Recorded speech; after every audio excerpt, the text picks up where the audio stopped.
a video here. This one is more for people who don't understand, well, that or don't know the basics of rifles. I'm going to explain it the best way that I know how. Um, but yeah, oh, and another thing, my beard. If you all, my followers and subscribers, they watch my videos. Yeah, I shaved the other day. It's starting to come back in pretty well. But yeah, I'm beardless now. Still got my mustache though. It's blonde, but you can't really see it. And I got my bandana on. But I'm going to be doing a how guns work video. All right. Right now, my only example is my lever action here. Can't. I gotta read what type lever action is. I know it's a Model 98, but uh, no, it's a Model 94 22 Magnum. This is a 22 Magnum rifle. All right. So on a gun like this, I will be doing other excerpts of guns too, but this is just a quick example here. All guns follow the same premise of operation of fire, how they all fire a bullet.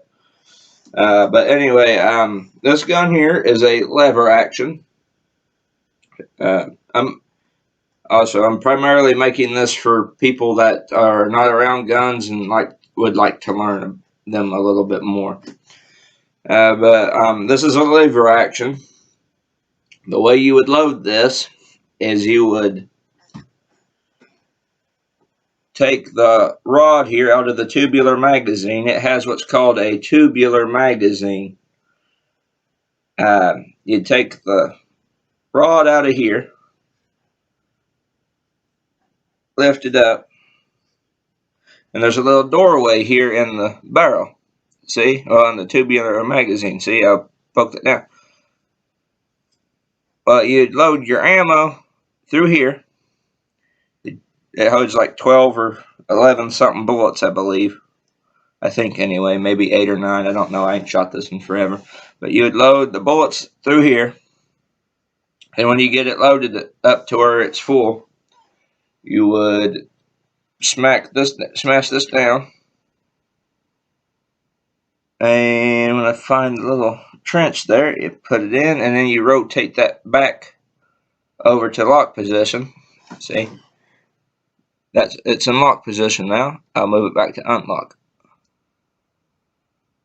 Unlock.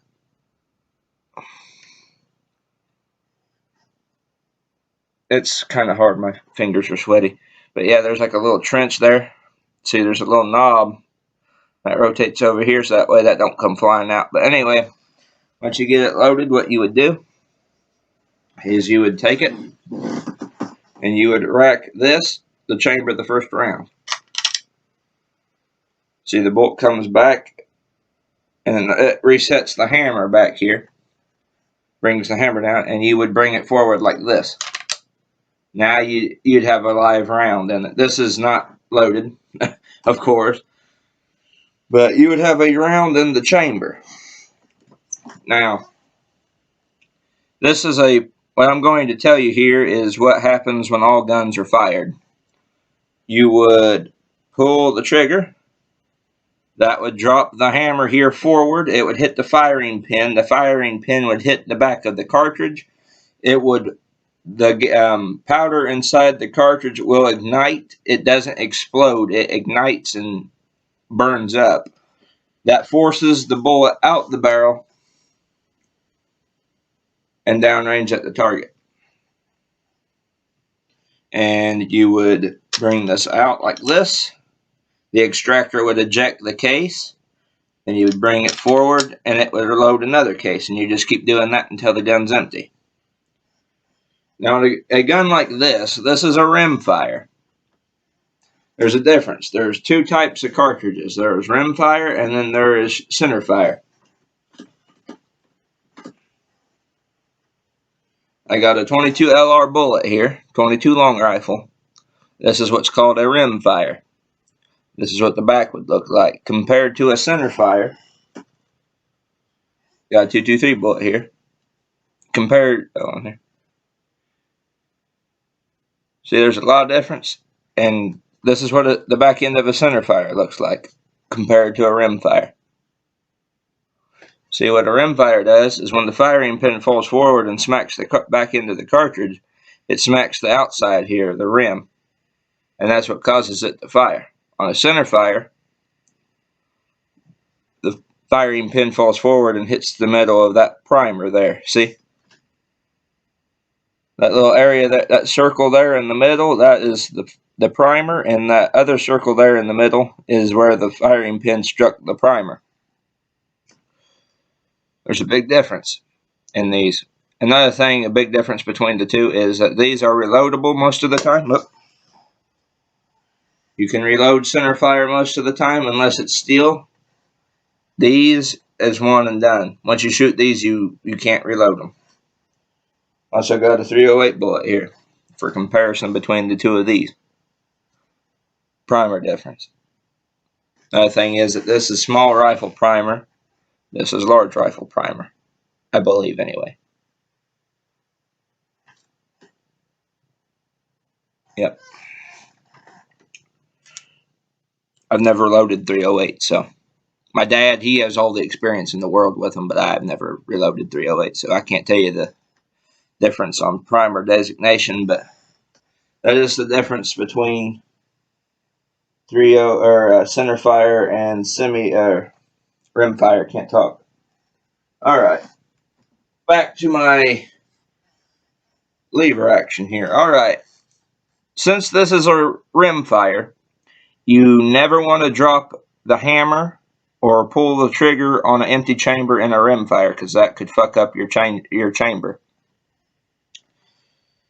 So what you want to do with a lever action, most lever actions do this. Mine does. I'm not sure about the center fire ones or the bigger ones. They're all different. I mean, there's other models like this, but there are different ones. But what you want to do is you want to hold that hammer down like this, and you want to pull the trigger and let the hammer ride forward until it goes back on the firing pin. You don't want to just pull it and let it smack, because that could fuck up your chambering, and then your gun won't be accurate anymore or shoot properly. That's on a rim fire, though. Most center fire rifles you can dry fire.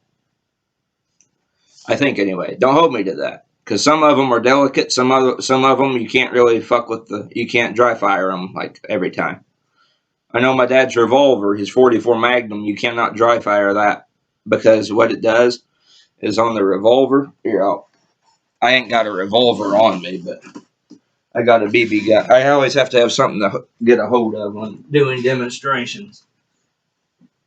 This is a 1911 airsoft gun, but on his revolver, is every time you pull the trigger on that, dry fire it, that hammer goes down, and what that does is it wears out the cylinder. The cylinder and the timing of the hammer going down fuck up. Screw up. Sorry for my language, but yeah. So you don't want to dry fire revolvers too much. All right, now we'll go on to semi-autos. I'll have to use airsoft guns again for this.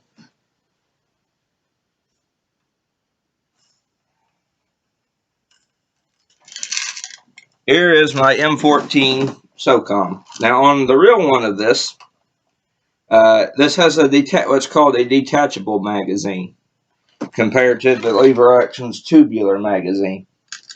The tubular magazine comes with the gun. It's integrated into the gun.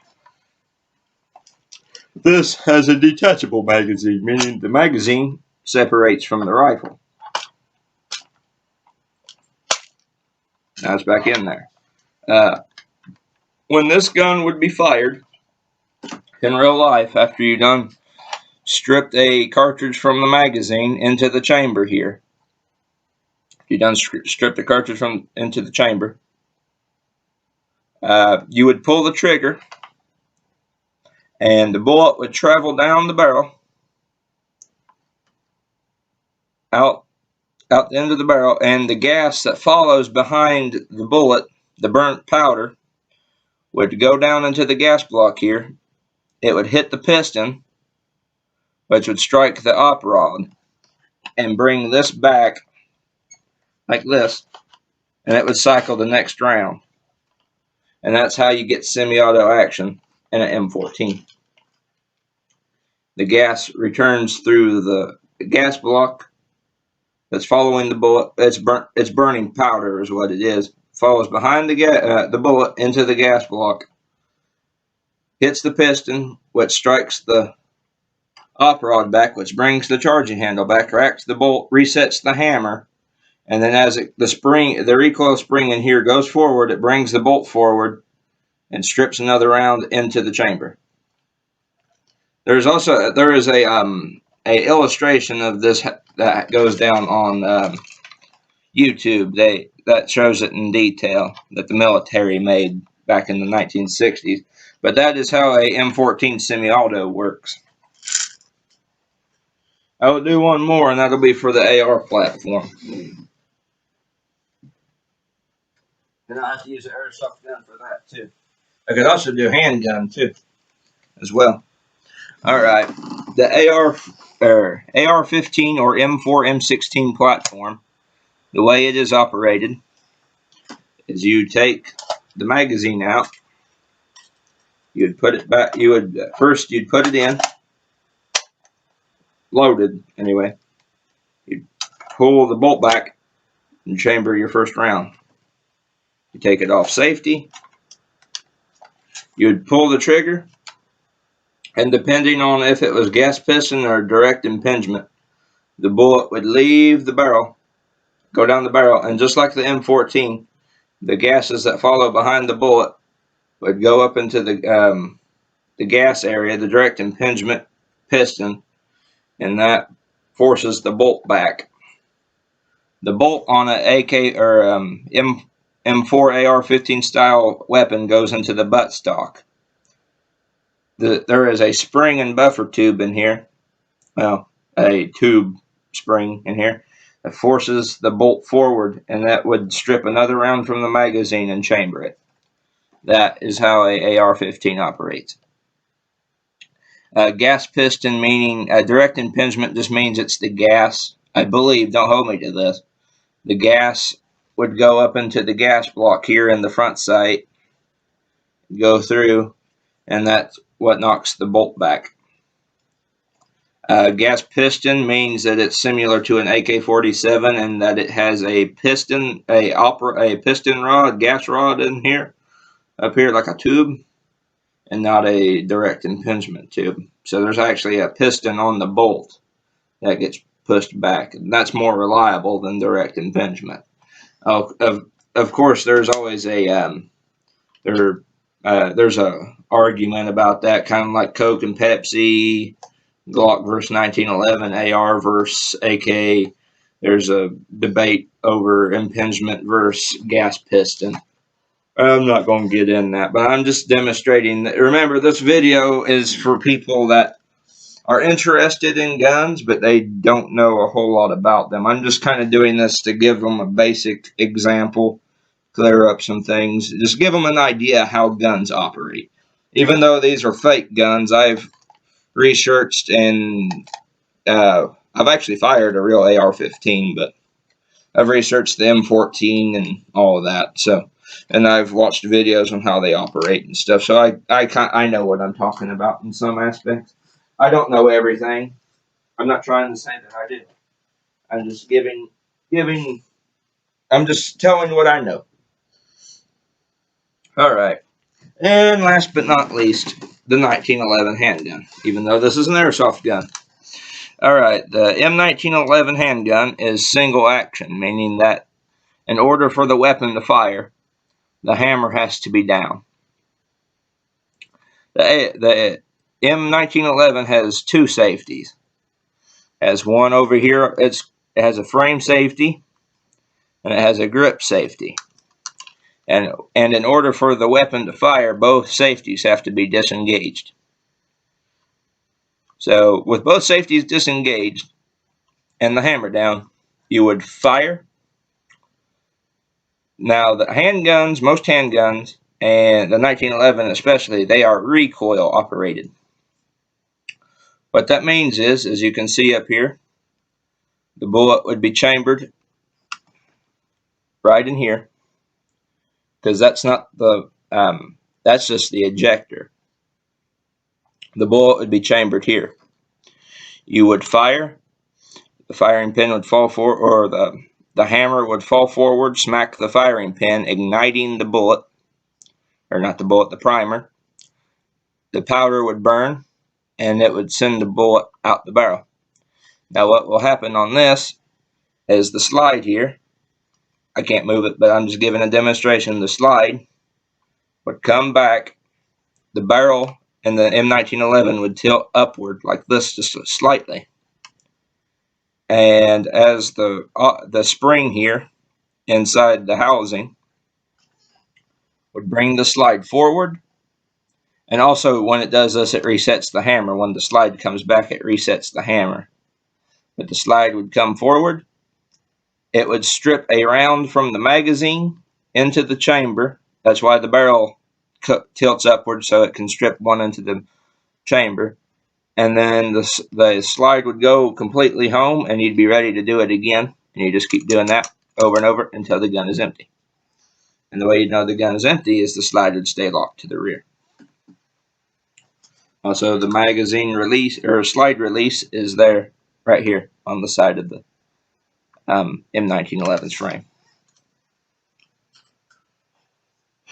Oh, I hope I cleared up some gun basics for people. I know there's a lot of people that I talk to on Google Plus. A lot of my friends, they like guns, and a lot of people, my friends on Facebook, like guns, but they don't know. They really come to me just to know some things about it. So I just kind of made this video to clear up some of the basics of operation and all that. I wish I had an AK-47 here to demonstrate how one of those worked. But anyway, this is Snake 45679, and I hope I've cleared up some of the gun basics for you new beginner shooters. Even though I used airsoft guns and stuff, but like I ain't got. It's just I did a pretty good job anyway. So subscribe, rate, comment, like, share, Google Plus me. And I'll see you all in the next video.